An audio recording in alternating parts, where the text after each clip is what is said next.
기도의 균형이라고 하는 제목으로 하나님 말씀 나누겠습니다. 오늘 본문에 보니까 예수님께서 기도에 대한 이야기를 가르쳐 주기 위해서 한 가지 이야기를 들려주시는데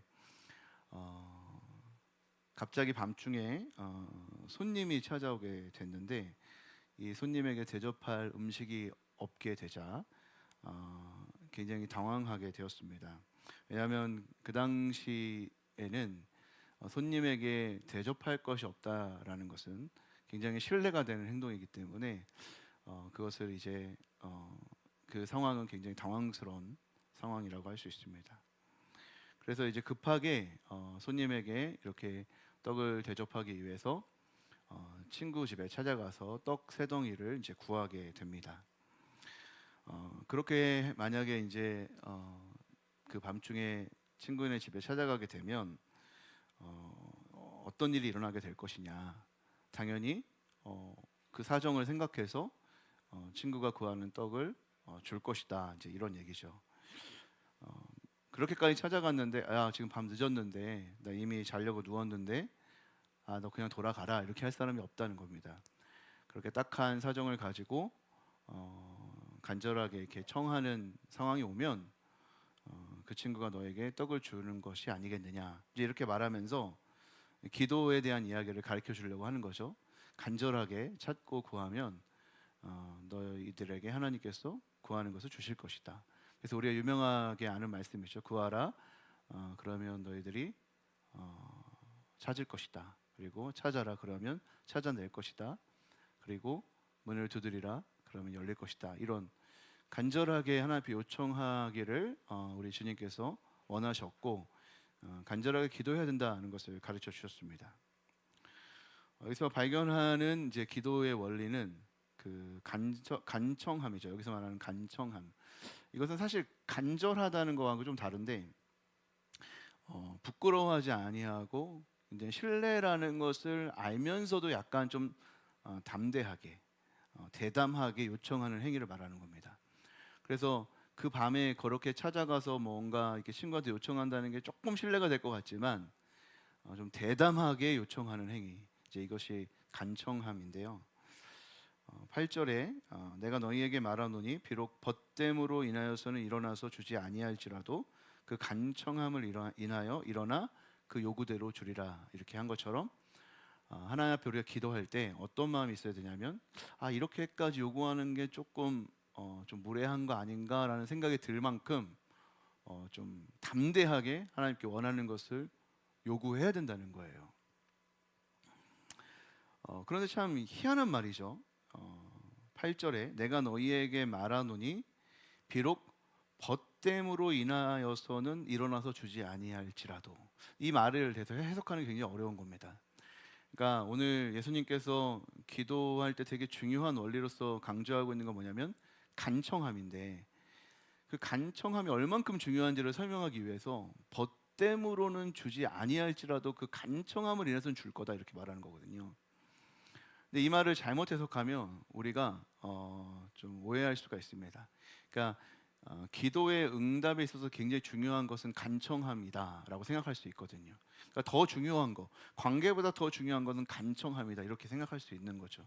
그래서 기도의 응답은 누구에게 오는가 라고 말할 때 누가 더 열심히 간청했는가, 누가 더 열심히 뻔뻔하게 하나님 앞에 요구하는가, 이제 이것이 기도 응답의 비결이다, 이렇게 말하기 시작하면 본문에서 그것을 얘기하고 있긴 하지만 완벽한 이해는 아닙니다. 왜 그러면 주님이 벗됨으로 인하여서는 주지 아니할지라도 라고 얘기했을까라는 거죠. 다시 말해서 벗됨으로 줄 것이다 라고 생각하는 게 일반적인 사람들의 생각이라는 것이고, 벗됨으로는 주지 아니할지라도 간청함으로 줄 것이다 라고 하는 것은 그들에게 새롭게 가르쳐 주는 거죠. 그러니까 그들의 인식 속에는 벗됨으로 주는 것이다, 이렇게 생각하는 거예요. 그러나 사실은 그것은 안 줄 수도 있다는 거예요. 그렇지만 요구하기 때문에, 간청하기 때문에 준다, 이런 얘기를 하는 거죠. 우리가 어떠한 필요에 있어서 간청하게 된다는 것, 간절하게 대담하게 그것이 실례인 줄 알면서도 요구하게 된다는 것은 그것의 필요에 따라 일어나는 일입니다. 그렇죠? 무엇이 필요하기 때문에 그렇게 간청하고 요구하는 거죠. 그런데 그 필요 자체가 클수록, 그리고 간청함이 클수록 그 요구대로 응답이 오는가에 대해서는 좀 생각해 볼 필요가 있는 겁니다. 이어지는 본문에서는 뭘 강조하냐면 사실은 그 관계보다 더 중요한 것이 요구함이고 간청함이라고 얘기한 바로 즉시에 그 다음에 요구하는 건 그 다음에 이야기하는 건 뭐냐면 관계를 얘기합니다. 너희 중에 아버지 된 자로서 누가 아들이 생선을 달라고 하는데 생선 대신에 뱀을 주겠느냐. 그러니까 하물며 나쁜 아버지라도 그렇게 하는데, 이 세상의 아버지도 그렇게 하는데 하늘의 아버지가 너희들에게 좋은 것을 주지 않겠느냐 얘기하면서, 사실 기도 응답의 가장 중요한 비결은 관계인 것처럼 얘기하죠. 아버지와 나의 관계. 그래서 이제 이 부분에 대한 이제 어떤 이해가 필요한 건데, 간청함으로만 되는 것도 아니고 관계로만 되는 것도 아니다. 이것을 이해하는 게 이제 기도에 있어서 굉장히 중요한 균형입니다. 근데 사실은 이것이 똑같은 지점에 있는 거라는 거예요. 제가 이제 한 가지 예를, 비근한 예를 제가 들어드리려고 하는데, 이걸 이해하기 위해서. 근데 이제 오늘 우리 예한이도 없고, 그리고 예한이와 같은 처지에 있는 성경이도 없기 때문에 제가 한번 이거를 말해보려고 해요. 이제 얼마 전에 바로 이번 주에 있었던 일이었는데, 우리 집 예한이가 넷플릭스 아이디를 가르쳐 달라는 거예요. 넷플릭스 자기도 보고 싶다. 그게 뭐냐면 솔로지옥인가 뭐 환승연애인가 그런 걸 보고 싶은 거죠. 그래서 이제 그걸 가르쳐 달라고 하는데 싫다. 이렇게 우리는 안 보여준다 이렇게 얘기했어요. 근데 얘가 이걸 계속 얘기하는 거예요. 계속. 그러니까 이제는 우리가 들어줄 수밖에 없나 이제 이런 지점까지 우리가 온 거죠. 그런데 이제 마침 그 전날 우리 예한이가 그 이모 집에 가가지고 두쫀쿠를 많이 만들어 왔어요. 그래서 냉장고에 두쫀쿠가 한 10개 이상 이렇게 있었던 거죠. 그래가지고 이제 제가 너 두쫀쿠 그거 많이 만들어 왔던데 아빠 하나 먹어도 되냐? 그랬더니 된대요. 그래가지고 야 그러면 이거 내가 먹을게 그러고 냉장고에서 뽑아가지고 밥 먹는 시간이었거든요. 밥에 이렇게 밥 먹기 전에 녹으면 먹어야 되니까 놓고 있었어요. 그러면서 계속 이제 넷플릭스 아이디를 공개할 거냐 안 공개할 거냐 이런 얘기를 하면서 밥을 먹고 있었던 거죠. 그런데 이제 몰라 그러면서 엄마가 이제 아빠한테 떠넘기기 시작한 거예요. 여보가 알아서 해. 이제 이렇게 된 거예요. 저와 이제 예한이와 이제 이제 서로를 설득하는 그런 과정이 있었습니다. 그래서 제가 아무리 생각해도 넷플릭스 아이디를 너한테 가르쳐 주는 건 아닌 것 같다 이렇게 얘기를 했어요. 그런데 갑자기 얘가 삐져가지고 두쫑쿠 먹지 말라는 거예요 나보고. 아빠 이런 식으로 한다 이거지? 나 두쫑쿠 아빠한테 못 줘. 이러면서 갑자기 두쫑쿠를 다시 지 손에 집더니 냉동실에 다시 넣어놓은 거예요. 나 못 먹는다는 뜻이죠. 그래서 제가 너무 어이가 없어가지고 아니 너 이런 식으로 해가지고는 넷플릭스 아이디를 절대로 공개할 수 없어 내가 이렇게 했더니 됐거든 나 안 볼 거거든 이러더니 나도 두쫑쿠 절대 안 줘 이러면서 걔가 굉장히 세게 나온 거예요. 그래서 제가 야 두쫑쿠 나는 밖에 나가면 계속 사 먹을 수 있어. 두쫑쿠에 내가 뭐 흔들릴 것 같아? 이러면서 나도 절대 안 알려줘. 네가 손해지 내가 손해 아니야. 이러고 이제 끝났어요. 근데 얘가 그때부터 눈물을 막 뚝뚝 흘리면서 나를 막 거의 증오하면서 밥도 대충 빨리 먹고 방으로 들어간 거죠. 이런 상황이란 말이에요. 그래서 제가 계속 우리 이제 예한이 설득을 했어요. 예한아, 내가 생각했을 때 너는 지금 굉장히 미련한 행동을 하고 있다. 너는 어쨌든 얻어내고 싶은 걸 얻어내야 되는데 네 두쫑쿠 10개나 더 있는데 그거 하나 아까워서 그런 건 아닌 것 같고 괜한 자존심 때문에 아니 네 넷플릭스 아이디 네가 얻고 싶은 거를 못 얻고 있는데 아빠를 좀 설득해 볼 생각 없냐. 너는 지금 굉장히 미련하다. 아빠를 좀 설득을 해봐라. 나는 충분히 넘어갈 수 있다 너한테. 근데 됐다는 거죠. 자기는 됐대. 그래서 제가 이제 그 과정에서 느낀 게 있어요. 걔의 입장과 저의 입장. 그 친구 우리 딸의 입장에서는 어떤 방식으로 제 넷플릭스 아이디를 알아내고 싶었을까요? 어떤 방식? 어떻게 하면 아빠가 이걸 줄 수밖에 없다 이렇게 생각했을까? 자기가 굉장히 삐지고 자기가 굉장히 슬퍼하고 자기가 이거 아니면 너무나 힘들 것 같은 그 표정과 아빠가 넷플릭스를 주지 않으면은 아이를 주지 않으면 나는 계속 난 풀지 않을 거야. 이제 이런 상태로 머물러 있으면 내가 줄 거라고 생각하는 거예요. 그러니까 얘가 계속 삐진 척을 하면서 방에 나오지도 않으면서 이렇게 하고 있는 거죠. 근데 이제 생각해 보세요. 걔가 요구하는 이 요구의 방식이요. 지혜롭습니까? 지혜롭지 않습니까? 엄청 지혜로워요. 왜 지혜로운지 알려드릴게요. 왜 지혜로우냐면 나를 너무 미안하게 만들잖아. 내가 아빠인데 이렇게 딸을 슬퍼하게 만드는 이 아빠가 된 거잖아 내가. 그러니까 얘가 이렇게 하는 행동이 나를 굉장히 마음을 약하게 만들어요. 그래서 그냥 줘버릴까? 이런 생각이 드는 거야. 그러니까 그냥 줘버리자 이렇게 되는 거죠. 내 마음이 그렇게 가는 거야 거의 끝까지. 근데 내가 안 했어요. 안 그랬어. 안 줬어. 넷플릭스 아이들 안 줬어. 지금까지 안 줬어요. 왜 안 줬을까요 저는? 평소 같으면 줬을 거 아니에요. 평소 같으면 준단 말이에요. 그렇게 삐지니까.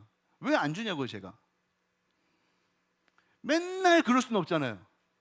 얘가 맨날 그런 식으로 행동하면 내가 맨날 그렇게 할 수는 없잖아요. 그렇죠? 이게 분명히 그래요. 분명히 관계라고 하는 거는 굉장히 특별한 거예요. 내가 무슨 저기 지나가는 어떤 애가 나한테 부탁한 것도 아니고 내 딸이 저렇게까지 힘들어 하는데 내가 안 주겠냐고. 그러니까 그 관계라고 하는 것은 굉장히 중요한 거예요. 그 관계가 응답에 굉장히 중요한 역할을 해요. 그렇죠? 그러나 그 관계가 모든 만병통치약이 돼요, 안 돼요? 안 돼요. 왜 안 될까요? 그 관계라고 하는 것은 바르게 설정되어야 한다는 것이 아비의 생각이기 때문에 그래요. 제가 저런 식으로 계속하는 건 딸의 제대로 된 관계를 나랑 맺으려고 하는 게 아니에요. 때로는 그렇게 삐질 수도 있지만 진짜 딸은 진짜 아빠하고 진짜 아빠에게 아빠처럼 돼야 돼요. 그렇죠? 그러니까 무조건 삐지는 게 딸이 아니라 아빠가 왜 저렇게 하는지 또 아빠와 대화를 하면서 아빠와 좋은 관계를 맺으려고 하는 것도 딸이잖아요. 그런 딸이 되기를 아빠는 바랄 거 아니에요. 그러니까 이번에는 제가 이런 생각을 한 거죠. 나 이번에 절대 안 줘. 어떻게 할 때 줄까요? 얘가 아빠한테 예의 차리고 잘못했다고 얘기하고 예의 없이 행동한 거 죄송하다고 얘기하고 근데 나 이거 좀 원해. 그러면 내가 또 하겠죠. 좀 이 예화를 왜 드시는지 알겠어요? 이게 관계라고 하는 것이 만병통치약이 아니라는 거예요. 우리가 하나님의 자녀로서 기도하잖아요. 제일 중요한 건 뭐냐면 자녀로서 기도하는 거예요. 그렇죠? 자녀가 아닌 사람의 요청을 우리가 자녀의 요청보다 더 들어주진 않죠. 그러니까 기도에 있어서 정말 중요한 건 자녀이냐예요. 근데 우리가 이 관계를 법적으로 자녀이냐보다 더 중요한 건 그것을 정말 제대로 경험하고 설정하고 그렇게 관계를 누리고 있느냐가 더 중요한 거죠. 열심히 간절하게 기도하는 게 왜 중요하냐면 그렇게 하지 않는다고 해서 관계가 없는 게 아니에요. 우리는 이미 하나님의 자녀야. 그렇죠? 하나님의 자녀예요. 그러니까 우리가 하나님 앞에 기도할 때 이렇게 할 수 있어요. 하나님 저 자녀니까 알아서 해주세요 할 수 있어요. 근데 이게 왜 문제냐면 그것이 바른 관계를 맺기가 어려워요. 그렇게 하는 게. 하나님 나 자녀잖아요. 이미 나 법적으로 하나님의 자녀잖아요. 여러분 이게 바른 관계를 맺는 좋은 방법이 아니란 말이에요. 진짜 좋은 관계는 정말 아버지 앞에서 아버지와 대화를 하는 거예요. 그게 진짜 좋은 관계가 되는 거고 그것이 정말 간절해지는 거고 그것이 정말로 기도의 응답을 만들어내는 거예요. 그러니까 간절히 구하는 거랑 뭐 내가 간절히 구하지 않아도 나는 그냥 하나님의 자녀니까 괜찮아 라고 하는 거랑 이것은 전혀 다른 이야기가 아닙니다. 생각해 보세요. 그 떡이 없어서 곤란한 그 친구가 간절하다고 해가지고 아무나 붙잡고 그 떡을 구하면 떡이 구해집니까? 그렇지 않죠. 간절함도 너무 중요하지만 그 간절함을 가지고 또 그 간절함을 이렇게 이해해 줄 수 있는 관계도 너무 필요하잖아요. 그러니까 예수님이 이렇게 말하는 거예요. 그냥 벗됨, 그 관계 그 자체가 너에게 응답을 주는 건 아니야. 그러니까 간청함이 너무 중요해. 이렇게 말하면서도 그러나 아버지라고 하는 그 관계가 너의 간청함을 듣고 있기 때문에 너는 반드시 응답될 거야. 이 얘기를 하는 거예요. 너무나 기도에는 균형이 필요한 겁니다. 막 아무한테나 무슨 해나 달이나 별의 신에게 내가 원하는 것을 간절하게 구한다고 해서 구해지는 것도 아니고, 그렇다고 해서 내가 하나님의 자녀니까 내 인생이 그냥 저절로 무조건 잘 되는 것도 아닙니다. 주님이 우리를 하나님의 자녀 삼아 주셨다고 하는 것은 주님이 우리와 바른 관계를 맺고 싶다는 뜻이에요. 하나님 여러분들을 자녀가 될 만한 자격이 있어서 자녀가 되게 한 게 아니라 하나님이 우리를 너무 사랑하시기 때문에 자녀로 입양하셨단 말이에요. 그러면 우리에게 필요한 건 뭐냐면 하나님의 자녀로서 하나님을 아버지로 우리가 부르고 자연스럽게 아버지로 인식하는 그 관계의 설정이 일어나야 돼요. 오늘 기도할 때 여러분 간절하게 기도하는데 그분이 내 기도를 들어주시는 아버지야 라고 하는 확신까지 가져야 되죠. 그러니까 이럴 때 정말 기도라는 것이 응답되는 겁니다. 관계가 기초가 되지만 관계는 언제나 상호작용을 통해서 확인되는 것입니다. 그러니까 오늘 이 자리에 나와서 기도하는 것 자체는 여러분이 굉장히 여러분의 하나님을 아버지로서 인정한 것이고, 이곳에 달려와서 부르짖는 것 그 자체가 하나님 너무나 기뻐하시는 일이죠. 그리고 이제 오늘 기도할 때 우리는 바로 이방인들처럼 기도하는 게 아니라 자녀로서 아버지 앞에 나아가는 겁니다. 그렇게 될 때 우리는 사실 진짜 간절히 기도하는 자가 될 수 있습니다. 그래서 기도와 말씀이라고 하는 것은 균형을 갖춰야 돼요. 말씀을 읽는데 기도하지 않는다? 그건 마치 법정적으로는 내가 하나님의 자녀가 되었다는 것을 알고는 있지만 그 관계를 끊임없이 확인하지 못하고 있기 때문에 하나님께서 굉장히 답답해하고 있는 상태일 수 있어요. 기도는 하지만 말씀을 읽고 있지 않으면 그것은 마치